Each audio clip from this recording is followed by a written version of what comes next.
In this video, I'm going to share a few things that I did to make me truly appreciate my birthday. And if you're spending your birthday alone this year like I did, hopefully you find this useful. So, it was my birthday a couple weeks ago, and I'm not usually one for celebrating it because previously some terrible things have always happened around my birthday, and if I'm completely honest with you, I don't think I loved myself enough to truly appreciate, the gift of being alive. However, this year I thought I'd change the narrative by not taking the time out to appreciate that is a disservice to yourself and also the gift of life. Especially when you look at what's going on in the world right now, it gives us even more of a reason to celebrate and be grateful. Okay, I was super excited to live my best life, right? But I went through the motions, and here's why. I don't really know what I was expecting. To wake up to some all singing and dancing party of my favorite people around me when I woke up. And that's what happened, right? No. I didn't receive any calls at midnight like I usually do. In fact, the first message I received was late in the morning, and that's in stark contrast to previous years when I have friends calling me at midnight, sending me messages. And I mean, that's completely fine. It's okay. But it made me realize something. I'm getting older, and so are my friends. And again, these are my own personal experiences. But I think as we age, our priorities change. Where in the past your friends might have been awake all hours of the day, now most of them are in bed, or my friends anyway, are by 10 p.m. Some of them are married, some of them have kids on the way, and some of them are going through really hard things in their life, which means that you're probably not as high up on their priority list as you used to be. And that's okay. Because I'm single, I don't have a partner to make the day special for me. I'm an only child, I don't have siblings, and my parent doesn't really make a big deal out of birthdays and things. So I usually turn to my friends to make me feel a little bit special and help me celebrate the day. However, this year, as everyone has their own priorities, and we are in a pandemic, but this year, more than ever, I felt quite isolated. And I'm usually okay on my own, but I'm not gonna lie, it did suck at first. And that's why you have to make yourself a priority, especially if you're single like me. And that's why I felt the need more than ever to make this video. A, to help anyone else who's feeling a little bit lonely and going through the same things I did.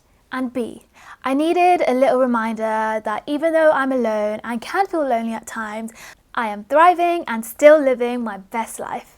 So fear not. This is how I turn my day around, and this is how you can too.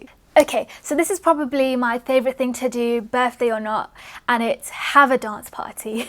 Put your favorite music on and move your body around with no judgment. Firstly, exercise releases natural endorphins, which makes you feel fantastic. You're getting a low-key workout, and also it's just so much fun being silly and dancing around with no judgment.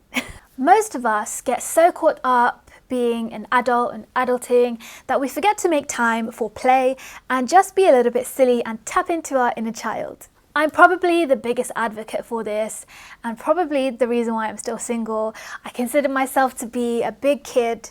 However, life is too short to worry too much about what people think about you and keeping up appearances, Have some fun, and I guarantee you'll feel great after it. Okay, so the second thing is treat yourself. This could be anything big or small and doesn't really have to be something extravagant or materialistic. Run yourself a bath, make yourself a meal, have a duvet day, go for a run. The possibilities are endless. Even though I'm on a no-buy year and I'm trying to cut back on non-essential expenses, I do believe in living abundantly and rewarding myself for my achievements. I recently smashed through a few personal goals, one of them being getting my dream job, and therefore I thought it was really important for me to mark the occasion because I don't normally celebrate my successes. I booked a night at the Shard by myself. That's why my background might look different if you're used to watching my videos. And it's been bliss. Meditating in the clouds, having a bubble bath with a view, and a massive buffet breakfast. I truly feel super grateful, and I've worked super hard to be able to give this to myself, and I'm definitely going to make an effort to treat myself more. I think it's super, super important. Like I said, it can be something big or something small. Just make sure you do something a little bit special just for you. So the next thing is spending some time in nature. And this is my favorite thing to do to get me out of a funk, and regardless of whether it's my birthday or not. Being in nature is so good for grounding, calming your mind, and just slowing things down.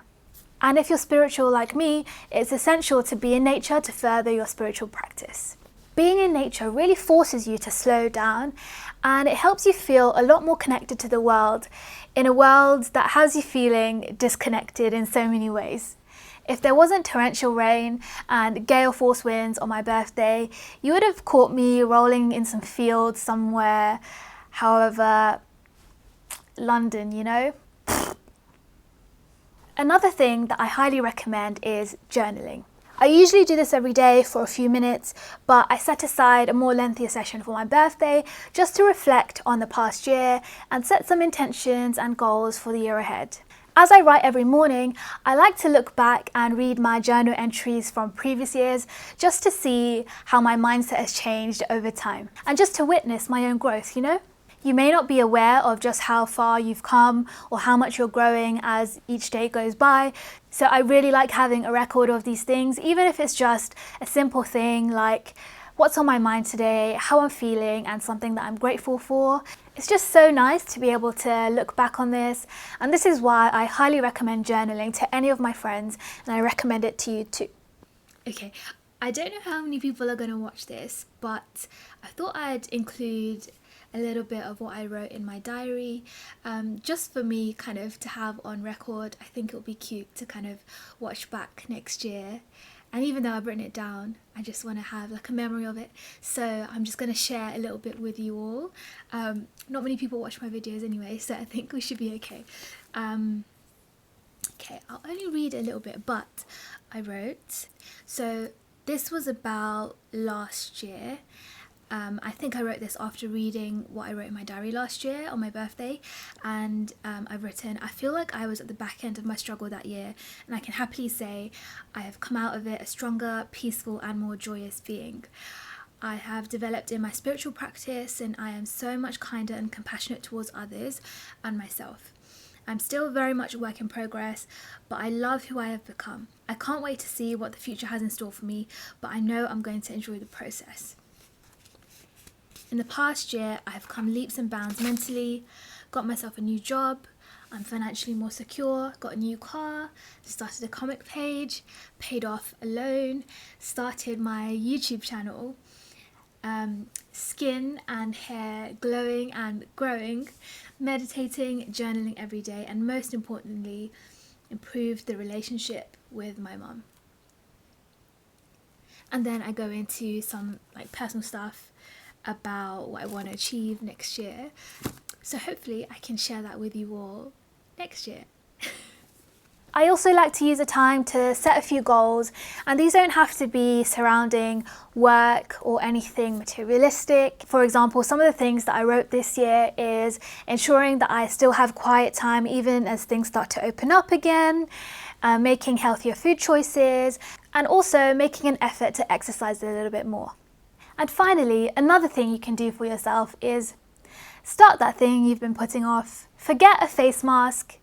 This is the epitome of self-care. You don't have to move mountains, just take a small step towards that goal or something that you've been wanting to do for a while. Make a start. Even if it's just putting 30 minutes aside, do it.